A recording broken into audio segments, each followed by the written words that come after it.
بين 17 من يناير و25 من فبراير عام 1991، 39 صاروخاً عراقياً كان يدك بها صدام حسين تل أبيب في 19 هجوماً، فيما كانت أمريكا تنشر بطاريات دفاع صاروخي باتريوت لحماية حليفتها. 30 عاماً من صمت إسرائيل على حجم الدمار. وعندما خرجت أخيراً فيديوهات وصور الخسائر، تبين سقوط 26 صاروخاً في تل أبيب وسط إسرائيل، و6 في حيفا نحو الشمال، و5 في النقب باتجاه الجنوب، إضافة إلى صاروخين آخرين لم يتم تحديد مكانهما بدقة. الحصيلة كانت مقتل 14 إسرائيلياً وإصابة 229 آخرين، بينما تعرض الآلاف لنوبات وحالات هلع.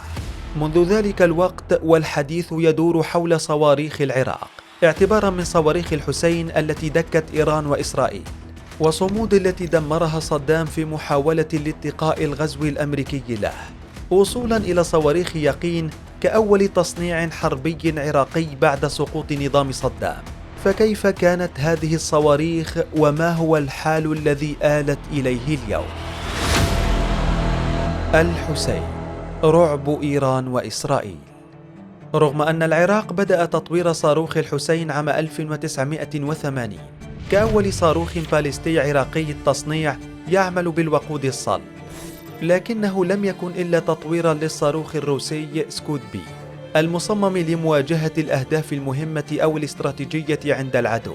وبالفعل نجح العراق عام 1987 بأول تجربة لصاروخ الحسين المطور بحمولة وصلت إلى 500 كيلوغرام بمدى يتجاوز 630 كيلومتر لأول مرة، فيما كان طول الصاروخ حوالي 12.5 متر وقطره 0.88 متر، ويستخدم نظام التوجيه بالقصور الذاتي، وكان يمكنه حمل رؤوس تقليدية أو كيميائية أو بيولوجية أو نووية.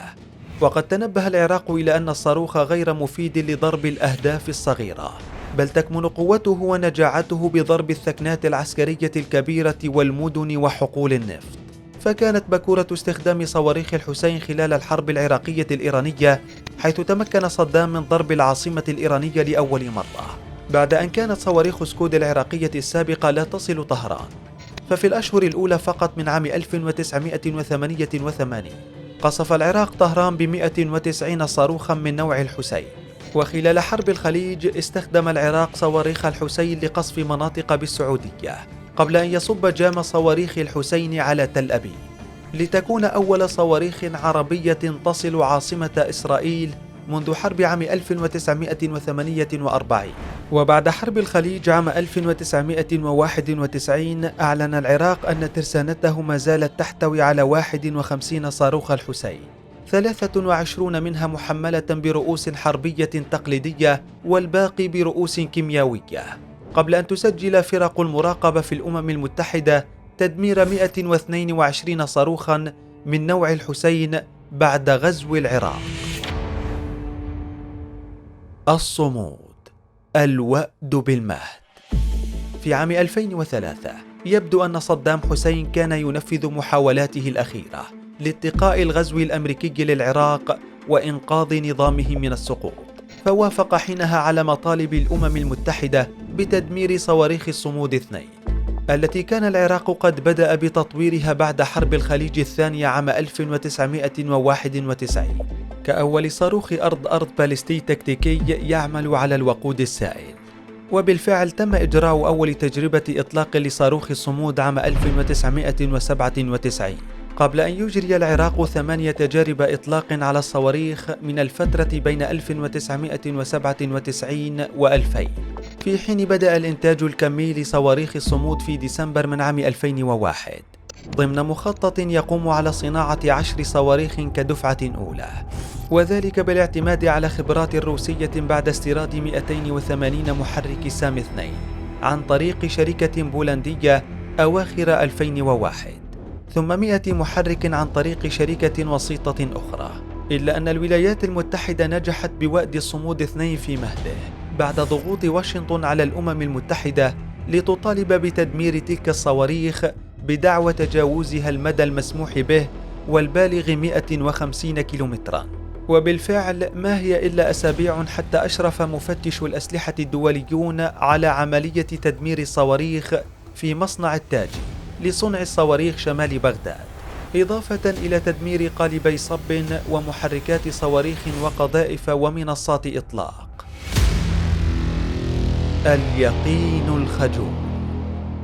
رغم وضع العراق منذ ثمانينات القرن الماضي في مصاف الدول الرائدة بصناعة الأسلحة عبر هيئة التصنيع العسكري التي كانت تزخر بكفاءات وخبرات وعلماء كبار، إلا أن سقوط نظام صدام حسين بعد الغزو الأمريكي عام 2003 تسبب بحل هيئة التصنيع وإحالة موظفيها إلى التقاعد، ما فاقم معاناة القوات العراقية التي باتت تفتقر إلى التسليح المتطور، خاصة في مجال الصواريخ التي كانت تتفوق بها على كثير من الجيوش.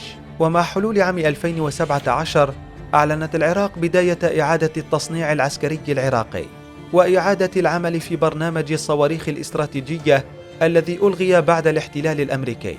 فكان موعد القوات المسلحة العراقية في 17 من يوليو من عام 2017 مع التجارب الأولى لصاروخ اليقين 1 المصنع عراقيا 100% من قبل شركة الصناعات الحربية العامة، إحدى تشكيلات وزارة الصناعة والمعادن.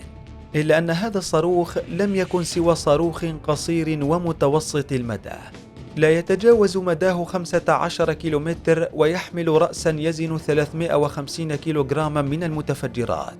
فيما كانت الميزة التي ركزت عليها الشركة العراقية المصنعة أن صاروخ اليقين 1 يفوق تأثيره 400 صاروخ جراد البالغ سعر الواحد منها 3000 دولار، فيما لا تتجاوز تكلفة تصنيع صاروخ اليقين 1 50,000 دينار عراقي، ما يعني أنه يوفر بحسب حسابات الشركة المصنعة 115 مليون دولار بالمجمل. كما أن من ميزاته تفجير جميع العبوات الناسفة وتدمير الأنفاق بالمنطقة المستهدفة. وما زال الجيش العراقي بانتظار صاروخ اليقين 2 الذي ما زال تحت التجارب، ومن المتوقع أن يصل مدى الصاروخ الفعال إلى 120 كيلومتر. كما ما زال الصاروخ اليقين 3 أيضا تحت التجارب والتصنيع، مع توقعات أن يصل مداه إلى 300 كيلومتر. وأنت ما رأيك بخط تطور الصواريخ العراقية منذ عهد صدام بالحسين والصمود حتى اليوم مع اليقين؟